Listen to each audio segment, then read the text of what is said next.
Okay, doke. I think we're good. Perfect. So, does anybody want to start with Sure. anything that jumped out at them? Well, I just watched that Zappos video, and Mm-hmm. I thought that was kind of cool how he said, like what he was trying to do. The CEO was no, he was trying to do work-life integration. So, like, you have to go to work every day, but it doesn't have to be painful, kind of thing. I thought that was kind of cool. Yeah, I watched that too. I think that it seemed like their culture was more open-ended and sorry, I have a bunch of times.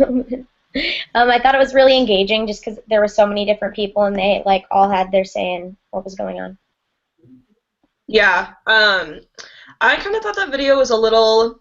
I liked the idea of the family orientation behind the business, but I almost feel too, at least like when I know I like to join organizations, which who knows if this is how they operate or not, but it didn't feel like there was any sort of like exclusiveness to being a part of Zappos. It almost felt like, no, we're just a big family here, like you can just kind of do whatever you want, like not that any company can truly operate that way, but I know I personally work better in a vibe where it feels like I was selected to be here because of a very particular set of skills and qualities, and it makes me feel like my job is more important, and like it's not just, oh yeah, we're just Zappos and everyone does it. Yeah. But I feel like the video kind of didn't really show like the structure of Zappos. It just showed like just what they were all doing. Yeah, this yeah, is a good video for sure. yeah, but that was my one opinion, because I definitely agree that for an organization to succeed and like as a leader, the kind of culture you want to support is something that's more family oriented. You don't want people to come into work thinking that it sucks every day, because then the productivity probably won't be as high as it should be. But I definitely didn't like how like a cluttered workspace. Like looking at that workspace to me was absolutely atrocious. I was like, there's no way I could go into work every day and like actually get things done if there's Yeah, just seems super crap convenient. everywhere. But I think as far as the family orientation aspect that they portrayed, I think that is something that definitely more organizations should embody. Yeah. Well, it's cool too. Yeah, He was how he didn't have a desk or anything like that too, so he just walked around and talked to people, and who knows if they were actually getting work done. And he really kind of, I mean, obviously they get work done because they're still Zappos and they're still around, but Right. uh, as the CEO, that's kind of cool. You don't have a desk and you just go around and talk to the employees and make sure, hopefully they're getting their jobs done. If not, then you know there's corrective action. I guess I don't know. Yeah. yeah. I wish they talked a little bit more about the corrective action they take, like in those situations, if like somebody's acting up or something. So it's kind of like, Yeah. what is the quality control aspect of that? Yeah, it kind of seemed like they just all show up to work, hang out, do their thing, and then leave. Which I'm sure isn't the case, because otherwise they wouldn't be as successful as they are. But I wish they would have shown, that's great that you're family oriented, and like that definitely comes through. But what else is it that makes Zappos like such a phenomenal company? Or is it just because like you truly 100% believe that and embody that? And I think that's incredible if that's all, if not that that's all it takes, but if making that simple adjustment to being more family oriented versus being more corporate oriented can really have that much of an effect on a company. That's kind of crazy. Yeah. Yeah. I like the quote that the CEO had that was like, my job as a CEO is to basically I'm kind of paraphrasing, but like to bring out of people like what they already have inside, like the creativity that they have and stuff. And so it just kind of shows that like, I think people have a lot of creative ability and a lot of stuff they can add to a company. They just, they just don't show it, if that makes sense. And so it's cool that he believed so much in people that he would let them have such free reign, and he was just trying to pull stuff out of them. So it was a really interesting style because it sacrifices a lot of like quality control, like that you want, and in the hope that something will happen. But I guess it worked out for them. Seemed like it. Yeah. Yeah. Well, the thing he did too is it seemed like he just empowered all the employees just to have free reign and just make the best choices, whatever they think is the best decisions, which was really neat. Mm-hmm. I feel like it was like a little biased just because both the videos were like so focused on the CEO that maybe that's why it seems so family oriented and like all Yeah. Yeah. Maybe. I know one thing that like I'm curious as to how like he hired people, because I know that they were talking a lot about, you know, Zappos, like it changed like my perspective, and it like we just or like we all share the same values, things like that. So it makes me wonder like what was it not qualifications necessary to be working at Zappos, or was it more like what do you value, and did he elaborate on those things? Because I think that's definitely something that's important. Is like you can teach someone how to do a certain, you know, like how to follow certain rules or how to work in a certain type of company, but you can't teach someone values, and you can't teach someone like that this is important. It's important to value other people within your job over everything else. So I wonder what his criteria was for then hiring his team, because I think that's the difference between him and a lot of other companies and a lot of other organizations, is that they look at your resume for your skills and your qualifications versus who are you like as a person. Yeah. It seemed like a lot of his, like, just judging from the people like I saw and the way they talked, it seemed like it was very like interpersonal based. Like he judged them a lot of like, you know, their personalities and how they would, you know, handle people. They you know, they talk about themselves, you know, as being the customer service shoe company and how they're, you know, that's their where their quality comes from. So I wonder if like he just, you know, the place is just so great that they just hire anyone to do that, or if it's just, you know, they teach them like this is what you need to do. Yeah.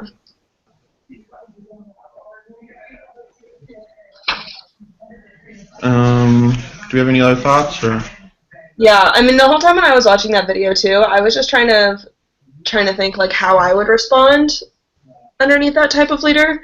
I've never really. I mean, my advisor now is very much like, you know, hands off. Like if you have questions, by all means come to me, but you have free range and you can figure it out, which I like. I still like performance updates though. You know, like I still want to be evaluated periodically to make sure that I'm still doing things right.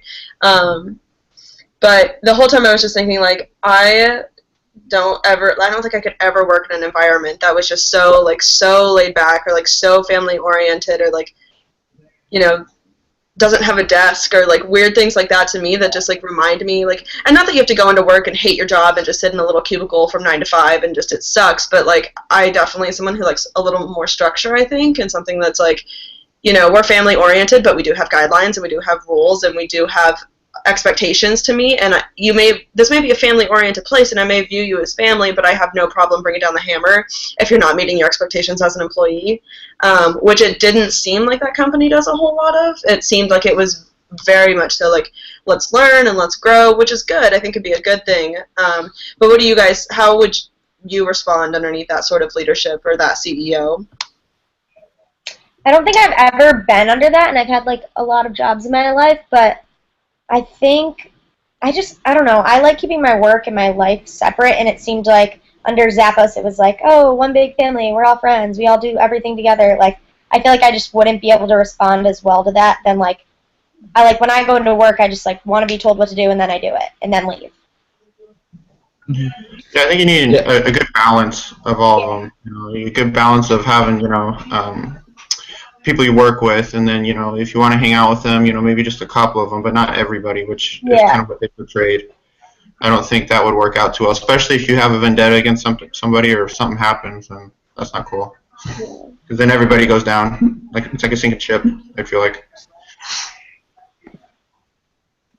Yeah, and I feel like with a company like that, like usually with work, I like to kind of, you know, do my work and leave things at work. Where it seemed like a lot there, you take a lot home with you, and you'd be thinking about it more, which I don't really like thinking about work outside of work. Yeah. Agreed. Yeah, I think a balance is definitely important, and it seems like there's extreme one way where you just hate your job and it's just like you want to keep everything so separate and you don't even want to talk to the people outside of work, and I think Zappos is like the extreme opposite of like they're just like all buddies and hang out, which I viewed kind of odd, and like it didn't seem like a very professional experience, which I didn't really care for personally, but it was definitely interesting. It's definitely, I think, an interesting business dynamic as a company to switch it up and value people so heavily. Yeah. The fact that they're successful with it's pretty impressive. It doesn't seem like the way it's structured does not seem like it would be successful at all. Yeah, they're saying they did like $1 billion in sales just in 1 year, which is amazing. They like tripled their sales after moving to Vegas, which is really astounding. I don't know how you get anything done in Vegas, but hey. I thought another thing that was interesting. So in our book, they have a whole section on leading the learning organization, and I learned about this in my management class the other day. We watched a Harvard case study on it, and it's really interesting, the perspective of learning organizations, because it's definitely moving away from like that you need to have qualifications and skills when you come in, and you need to perform and perform and perform, and your motivation's your paycheck. It's like trying to move away from that and being more like everything is a development process, and every job that you're assigned and every task you're assigned is just a greater chance for you to develop, which I thought it was kind of interesting. And like you're supposed to be like sharing knowledge and information and things like that. So I think Zappos is like definitely something that's starting to embody that. I think, I definitely think it needs more structure and mainly just more structure. But like I thought it was cool how there are very few learning organizations out there, and I think that Zappos is definitely trying to embody that more, which is interesting. Yeah. I think Zappos was like the extreme. Like he took like, this total other side of that movement. And so I feel like if you were able to, encapsulate both, just like structure idea with that, like it'd be pretty sweet. So I feel like a lot of companies are moving that direction. It's just like Zappos they just want to go completely in that direction. Yeah, and that would only really work with an e-commerce kind of site. You can't do that like at a restaurant. That would be a total disaster. Yeah. If it's something like that, a complete disaster. So it would really only work for anything that you sell online or any business you do online. That's the only way that would work. I mean, I don't know what else you could use that for. That was another thing I thought was pretty impressive. Oh, sorry, go for it. I was just going to say, true, it's probably like the success of their business is also greatly dependent upon what type of business you are, because like that style of leadership and like that workplace, I don't think would succeed in many other places. But you're right, since they are online, like it probably heavily contributes to their success. Yeah. I thought it was like for a company that's like known for their customer service, like to be an online business and being recognized as that, I feel like is pretty impressive. Yeah, I so agree. It's like, yeah, cause it's just it'd be hard to like do that. Like Chick-fil-A has like great service, but it's like we see them, we can see the people, and they can relate to us, stuff like that, and you feel more at home. Whereas Zappos is an online place, so the fact that people might shop at Zappos simply because of their customer service is very interesting to me, because I feel like as an online business I wouldn't care very much of what the person that was selling the product, their customer service would be like. I feel like I might be thinking of this wrong, but I feel like when it comes to customer service online, it really only has to do with how many people you have, because if you have enough people to respond to emails, answer phones, then I just feel like obviously you'd have great customer service when it comes to like online shopping. Mm-hmm. Yeah, I think definitely like enough people, but also people who are competent and not, because I know there are a lot of times that like if you call or something like that and you get someone's like, oh, I can't do that, or I'm not authorized, or oh, I don't know, or hold on for 35 minutes, let me go talk to my manager, or their call center is actually stationed in India or something like that, where it's not like local, which is fine if you're like in India, but for everywhere else in the world it's like frustrating, Yeah, definitely. because there's just so much back and forth. So I think that like mastering that process is definitely important, and then having enough people, I totally agree, is like it's just such a huge thing. I think that's one thing that like Disneyland does too well with their customer service. Like if you've ever bought one of their tickets online and you have a question and go to chat, it's like an immediate live chat, and it's not just like keywords that trigger a response. It's like actually people that give you a response, which is incredible. Considering how huge Disneyland is, the fact that you can go on it within 30 seconds, someone's replying. Yeah. But yeah, that's so true. Enough people is a big thing. That's true. Any final thoughts? No? No, I thought it was an interesting organization and definitely an interesting company. I think the CEO himself was kind of an interesting person and didn't really showcase a lot of characteristics that I would normally like assume a CEO would have. He seemed a lot like really laid back and just really kind of soft toned and things that I don't normally associate with a CEO. So it was cool to kind of see a different perspective and different ways that organizations do things. Yeah, it was really interesting with the CEO because like I was watching him and like just like non-verbally and stuff, like for the company that it is, and you see like their workspace and stuff, he didn't seem like someone that'd be working there. Mm-hmm. You know, it sounds weird, but like everyone else just seems kind of crazy, and he just seemed kind of like monotone and straight-faced and stuff. So I thought that was really interesting that this guy like broke.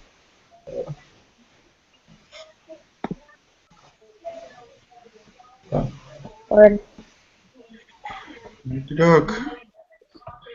We're all set then? Yep. Alrighty. Cool. We'll do a double next week, yeah? That's the plan? Yeah. Oh yeah, no, it just Yeah, sorry. we're gonna do the next 2 weeks. We're gonna do both of them next week. Okay. Why are we doing that? I'll be in Kentucky for most of it, and then Garrett's also gonna go to Vegas. Okay. Cool. Yeah, that works fine. Yeah, sorry about us being late. I was in a meeting and I was like, oh no, forgot.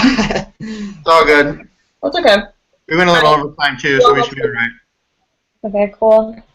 Alright, see you guys next week. Yeah. Bye.